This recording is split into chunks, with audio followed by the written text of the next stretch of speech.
Aqua is a relatively underutilized monster type, and one that has far less support when compared to more popular types like warriors, dragons, and spellcasters. Yet despite this, Aqua-type monsters have had a major impact on the metagame across the entirety of Yu-Gi-Oh!, including the current format where Tearlaments are a huge part of the meta. So in this video, look at the best Aqua monsters of all time, their impact both current and historical, and why they're so good. Shooting at number 10, we have Catapult Turtle, the first of many water monsters on this list and one of the game's first ever FTK enablers. Currently, Catapult Turtle allows you to tribute a monster to inflict half of that monster's attack points to your opponent's life points, with this effect being a soft once per turn. In the modern metagame, Catapult Turtle doesn't really see any play outside of FTKs, but even those FTKs have much better options such as Cannon Soldier or Shadow Priestess of Om. And a large part of that is the once per turn in Catapult Turtle's techs, as in order to actually FTK with it, you either need to keep resummoning out Catapult Turtle to the field to use the effect multiple times, or you have to tribute a monster with 16,000 or more attack points. But it wasn't always like this. In fact, Catapult Turtle used to be one of the most integral parts of the Yu-Gi-Oh's most infamous FTK decks, the Magical Scientist FTK. You see, prior to 2014, while Catapult Turtle had received several erratas, none of them actually included a soft once per turn on its restriction. This meant that Catapult Turtle could keep tributing monsters in the field in order to keep burning your opponent until their life points hit 0. This paired exceptionally well with Magical Scientist, a monster that allows you to, at the cost of 1000 life points, summon out any level 6 or lower fusion monster from your extra deck. And just like the original version of Catapult Turtle, this effect had no once per turn. So you could keep continuously summoning out high attack fusion monsters with Scientists and tribute them for the effect of Catapult Turtle, burning your opponent for more life points than you were paying each time, until you could eventually tribute Scientist and Turtle to finish off your opponent. This particular FTK was also really easy and terrifyingly consistent, as cards like Reasoning, Monster Gate, and Last Will were all incredible ways to bring either Catapult Turtle or Magical Scientist to the field. Eventually, Magical Scientist was banned in both the TCG and OCG, and is one of the oldest cards in the game currently on the list, for good reason, as even in the modern metagame, Magical Scientist would still be absurd for generating infinite bodies for extra deck plays. Instant Fusion is basically a one-time Magical Scientist, and it's so powerful that it's currently limited in the TCG. The same can't be said for Catapult Turtle, however. After Magical Scientist was banned, there weren't really any other good enablers that paired well with Catapult Turtle to allow to effectively FTK your opponent. It may very well have been the release of Pendulums, which would allow Catapult Turtle to see prominence again, since it was an easy way to swarm the field with high attack monsters while also bringing out Catapult Turtle itself. But in 2014, Catapult Turtle was errata to a soft once per turn, making it a shadow of its former self, and almost unusable by most of the current FTK strategies. Yet despite how much weaker it is now than it once was, Catapult Turtle no doubt had an impact on early Yu-Gi-Oh's metagame, and might even see play in the modern era if it wasn't for its errata. Popping in at number 9 is Mobius the Frost Monarch, a staple in older formats and one of the best original series of the Monarch cards. Mobius is a level 6 water aqua monster and so requires a tribute in order to normal summon, but when Mobius is tribute summoned, you can target up to 2 spell and trap cards in the field and destroy them. Clearing your opponent's back row is a really valuable effect for a card to have, and even in the current metagame, where decks are so monster reliant, there are a myriad of cards to see competitive play expressly for how effective they are in removing your opponent's oppressive floodgates, or to get rid of trap cards before your opponent has a chance to activate them. Although in past formats, this selection was a lot more limited. Cards like Harpy's Feather Duster and Heavy Storm were excellent cards for dealing with your opponent's spells and traps, too good even, as these cards were quick to find themselves on the Forbidden and Limited list. Meanwhile, cards like Mystical Space Typhoon, while strong in their own right, were only really capable of removing one of your opponent's back row, making it pretty ineffective at dealing with dedicated back row or stall strategies on its own. But even then, Mystical Space Typhoon was still limited since it was an amazing generic option that could deal with your opponent's back row. This is where Mobius the Frost Monarch came into play. The amount of value the card provided was immense, as not only could it be used to clear your opponent's back row, it also provided you with a 2400 attack monster which could be used as a practical beat stick to get over some of your opponent's monsters, or to just put pressure on their life points. The best part was that it was generic, as it only required one tribute to bring out to the field, and thus, in slower formats, could and was used by pretty much any deck that could swarm the field with tribute fodder. This was especially potent in dedicated Monarch strategies, such as Frog Monarch, which could use cards like Treeborn Frog in order to provide the free tribute fodder for the Monarch monsters, making their tribute summons laughably easy to perform. Unfortunately, for as powerful as Mobius was, it doesn't really see any play in the modern era, as it's too slow for the effect that it gives, as there are now other cards which can either do what Mobius does but better, or provide more value when using it for your normal summon. But in its prime, Mobius was a force to be reckoned with. Swimming in at number 8, we have Mermail Abyssteus, yet another water aqua monster and one that's an integral part of the Mermail strategies. It has 2 simple but powerful effects. The first one allows you to spell summon it from your hand by discarding any water monster as cost, and the second, which is a hard once per turn, allows you to add any level 4 or lower Mermail monster from your deck to your hand when it's summoned using its first effect. Every aspect of Mermail Abyssteus is an absolute boon for the Mermail strategy. Being a level 7 water monster you can special summon from the hand allows for easy rank 7 summons for cards like Mermail Abyssteus. It acting as a Stratos for Mermails allows it access to some of Mermail's best monsters, such as Abyss Gundy and Abyss Spike. But by far, the strongest aspect of Abyssteus is its particular cost. Within the Mermail archetype, there are a number of cards that you actively want to send to the graveyard in order to trigger their effects. Discarding Abyss Hilde gives you a free special summon from the hand, and discarding Abyss Gunday gives you a free monster reborn of any Mermail except itself. And both of these effects are easily facilitated by the cost of Mermail Abyssteus. Where this cost really shines through in Mermail's particular strategy synergies is with Atlanteans, an archetype of cards that natively meshes with Mermails due to their attribute and what happens when they're sent to the graveyard for cost in order to activate a water monster's effect. Atlantean Heavy Infantry allows you to destroy an opponent's face-up card. Marksman lets you destroy a set card.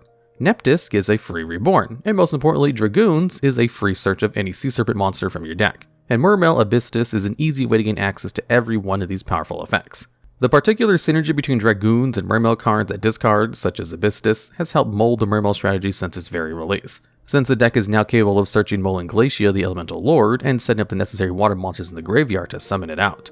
This has allowed for Mermails to find its particular niche in hand-ripping your opponent while setting up Abyssteus, and other interruptions to deal with your opponent has left. All of this enabled because Abyssteus and other cards like it are capable of triggering Dragoons. Without Abyssteus or Abyss Megalo, Mermail would definitely have a different history. Reeling in at number 7 is number 101 Silent Honor Arc, a rank 4 water aqua monster that acted as one of the best early Xyz monsters in the game. It requires 2 level 4 monsters in order to summon, and by detaching 2 materials, you can target 1 attack position monster your opponent controls, and attach it to Honor Arc as a material, with this effect being a hard once per turn. And if number 101 would be destroyed by battle like card effect, it has a Dingirsu-like effect, allowing you to detach 1 Xyz material instead. Even though Silent Honor Arc is currently outclassed, even within the rank 4 pool, its effect is still an excellent form of removal. Attaching one of your opponent's monsters as material prevents those monsters from hitting the graveyard, bypassing any potential nasty graveyard effects, or holding on to a strong resource like an opponent's Rodent Totem. And for a while, Silent Honor Arc was without a doubt one of the best removal options available in the game for this reason. Prior to the release of number 101, Xyz monsters weren't as generically powerful as they are today, with one of the best Xyz monsters available to the rank 4 pool including Mastro the Symphony Jin, a spell speed 1 Book of Moon, and Diamond Direwolf, a pop that also destroyed your own Xyz monster in the process.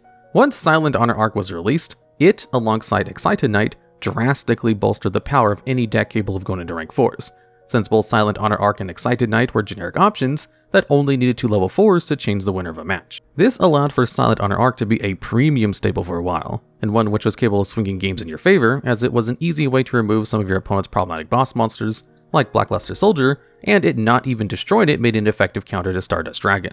Eventually, Silent Honor Arc's time in the sun did end, as stronger and overall better options were released, such as Castel the Skyblaster Musketeer, which was arguably just a straight upgrade over Honor Arc, as it shuffled into the deck, giving no chance for the removed card to hit the graveyard. Still, for a while, Silent Honor Arc was a staple of the format, and although its time is long past, it's still a decent removal option, and one that's extra relevant today given the strength of modern graveyard effects. Sliding at number 6 is Ice Hand, another aqua monster that has acted as an absurdly strong staple. When Ice Hand is destroyed by opponent's card while it's under your control, you can target a spell or trap card your opponent controls and destroy it. Then you can summon out a Fire Hand from your deck, a card with virtually the same effect as Ice Hand, but it pops monsters instead and summons out an Ice Hand when it's destroyed. At first glance, this effect doesn't seem amazing. Needing your opponent to destroy the card is unreliable, as even in the past there were plenty of options for non-destruction removal. But with Ice and Fire Hand, you don't need to rely on your opponent to destroy them. You see, because Ice and Fire Hand only specify they have to be destroyed by an opponent's card in order to trigger their effects, you could just crash your own hands into your opponent's monsters and their effects would still trigger. This allowed Fire and Ice Hand to be absolutely astonishingly good going second staples. If your opponent left a monster with over 1600 attack and attack position on their board, you could basically wipe their entire board with just one card. As not only does this effect allow you to destroy either a monster or back row depending on the hand you crashed, you also get to summon a respective hand from your deck, but you can then also crash into your opponent's monsters, since the best part about both Fire and Ice Hand is that neither of them are a once per turn. So at the cost of your life points, a single hand monster is basically equivalent to getting 6 pops of your opponent's cards, 3 of their back row and 3 of their monsters. This formed the base's 1/3 of Hand Artifact Trap Tricks, otherwise known as HAT, a deck which combined all 3 archetypes into a tiered force. But of those 3 archetypes, a hand found itself the most splashable and basically warped the format around its fingers, due to how capable it was at clearing out board states. In fact, Hand even saw a ton of play in Necron's decks, as Ice Hand was an amazing way of being able to out your opponent's floodgates. Eventually, the hands did fall out of favor, used less and less post-Duelist Alliance due to how often monsters began to float and recur advantage, and due to how big this going second engine was. Even in Necron's format, the release of Twin Twisters put the hands to rest since it was a much easier way to out multiple of your opponent's floodgates. But for the time that they were around, Fire and Ice Hand shaped the meta. Flying in at number 5 is Leviair The Sea Dragon, another early Xyz monster that proved to be one of the best of its particular rank when it was first released. In order to summon it, you need any 2 level 3 monsters, and on a soft once per turn, you can detach 1 material from Leviair to target a banished level 4 or lower monster and special summon that target to your field. In essence, Leviair the Sea Dragon provides an on-demand DDR, which you can use to bring back one of your banished playmakers.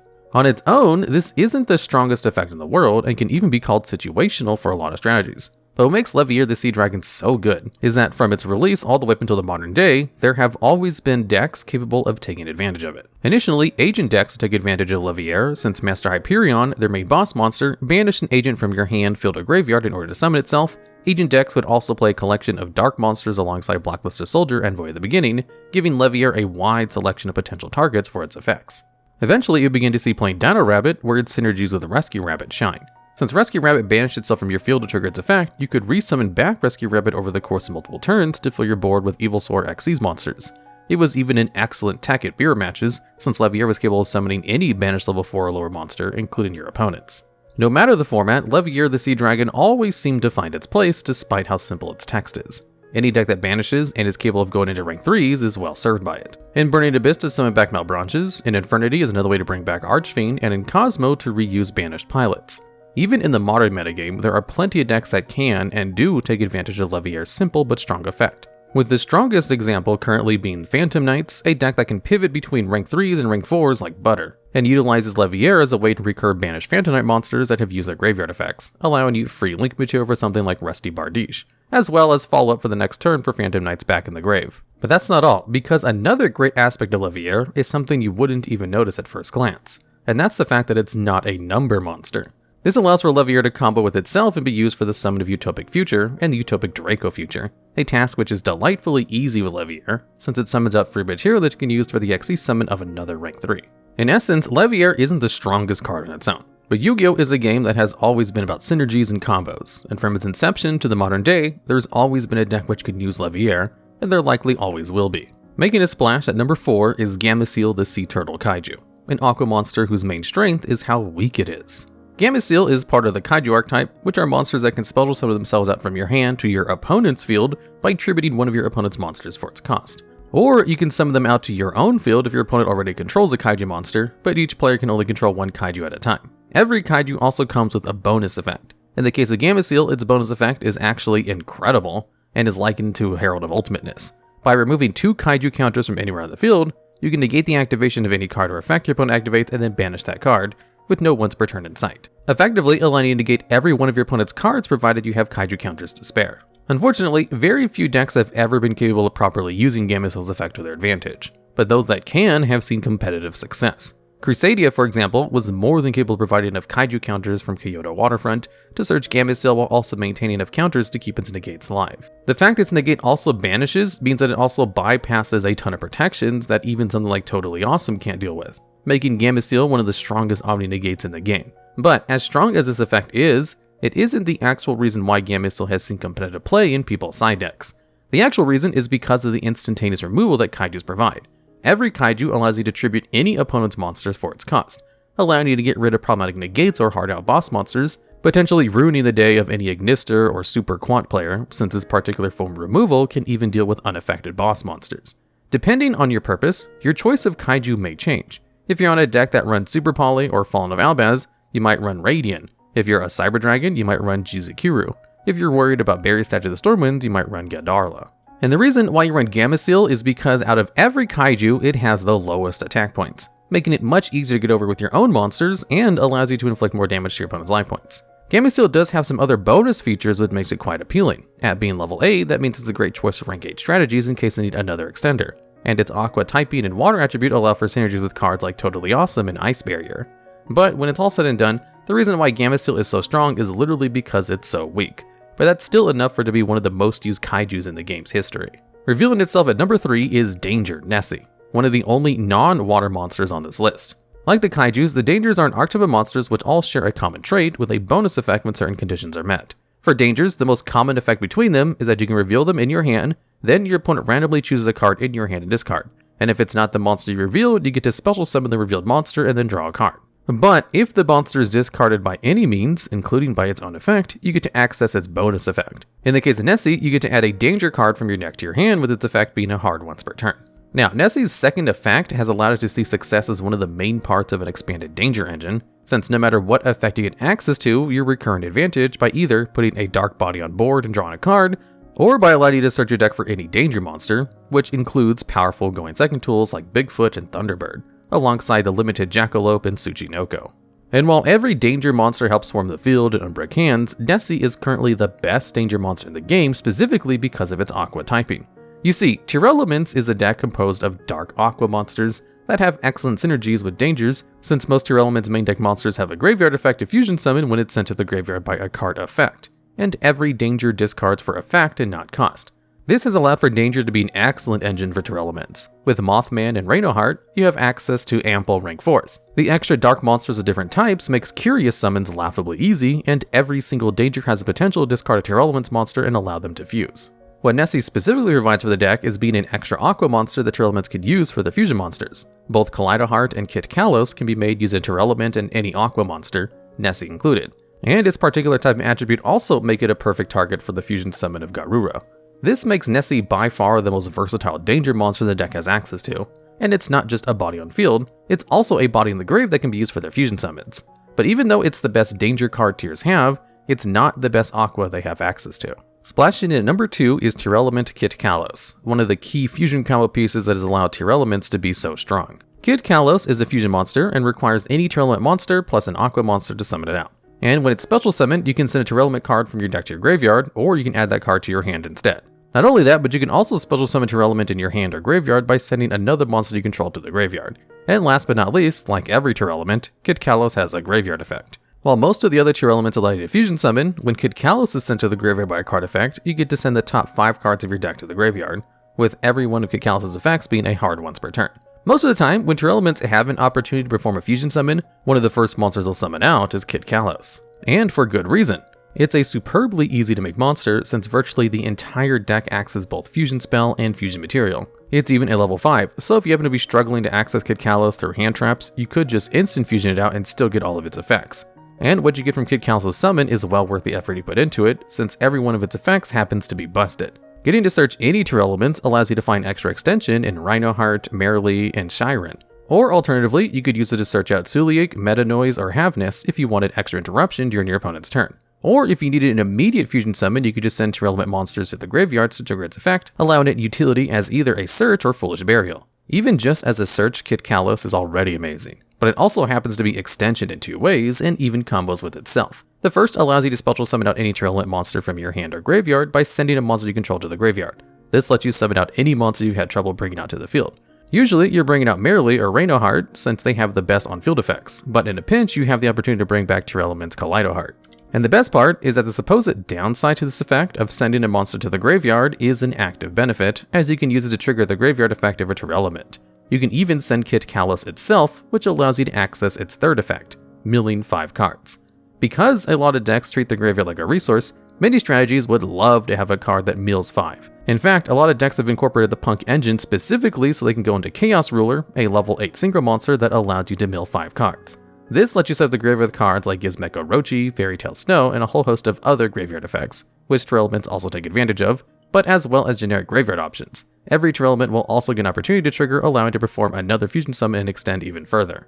Every aspect of Kitkalos provided immense value for its particular strategy, and even despite how new Tearlaments are as a deck, they've shown themselves to be some of the most powerful Aqua monsters in the game, especially with their upcoming support.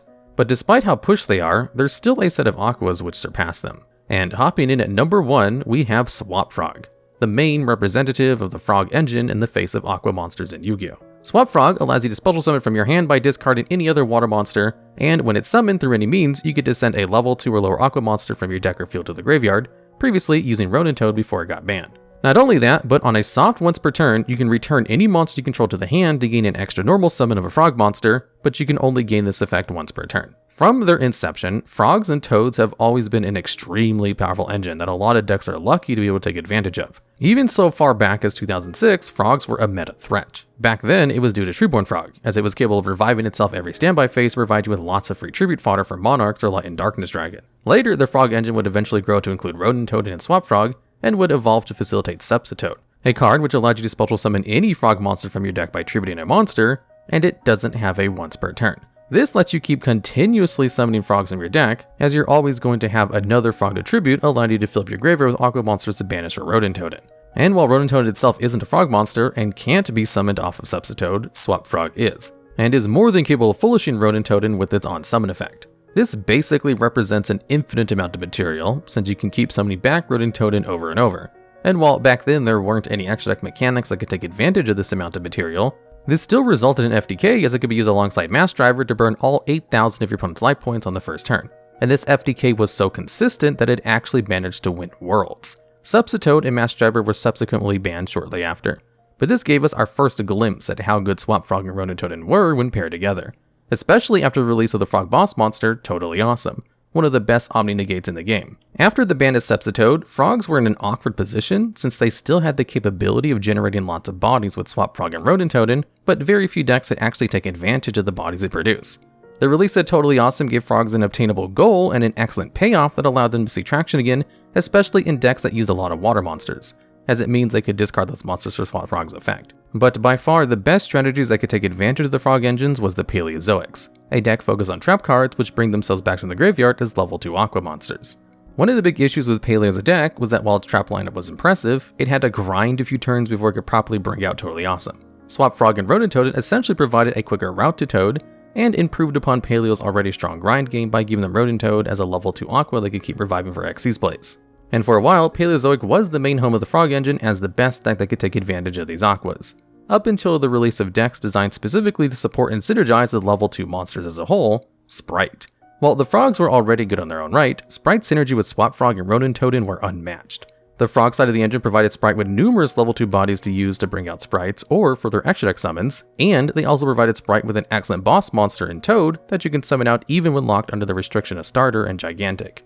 Meanwhile, the sprites allowed for every single hand to have a way to gain access to the frog engine, since any 2 level 2 monsters gets you Gigantic, and Gigantic gets you Swap Frog, which lets you get Rodent Toad. All in all, frogs in general have always been the face of the strongest aqua monsters in the game. And while its engine has evolved from Treeborn Frog being used for Monarchs, its core principle of providing a ton of bodies remains the same, just with Swap Frog and Rodent Toad, and is likely part of the reason why Rodent Toad was banned on the most recent ban list. Alright, and that's the list. If you know of any other aqua monster you may have missed or have ideas for future videos just like this one, please let us know down in the comments below.